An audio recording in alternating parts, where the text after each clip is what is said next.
বাংলার রাজপথ অচল করে দিয়ে, বাংলাকে অচল করে দিয়ে আমরা জেল থেকে ছিনিয়ে নিয়ে আসবো হরিদাসকে। কোন মসজিদ করেছিলেন, তখন আমরা কোন মসজিদকে না করার জন্য কোনো প্রতিবাদ করিনি।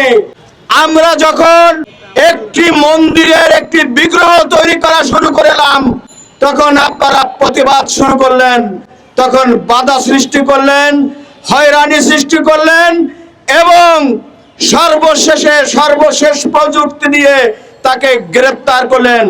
এই অন্যায় অত্যাচার জাতি বিবেক সম্প্রদায় কখনো অ্যাকসেপ্ট করবেন না। হরিদাস তরুণীকে যে অন্যায় অত্যাচার আপনারা মিথ্যা মামলায় গ্রেফতার করেছেন, অনতি বিলম্বে যদি তাকে মুক্তি না দেওয়া হয়, বাংলার রাজপথ অচল করে দিয়ে, বাংলাকে অচল করে দিয়ে বাংলাদেশ সনাতনী সম্প্রদায়, বৌদ্ধ সম্প্রদায়, খ্রিস্টান সম্প্রদায় আমরা রাজপথে সরব হয়ে আমরা প্রমাণ করে দেব আমরা জেল থেকে ছিনিয়ে নিয়ে আসবো হরিদাসকে। আমরা এখনো বেঁচে আছি, হরিদাসের উত্তর শুনি। ধন্যবাদ সবাইকে।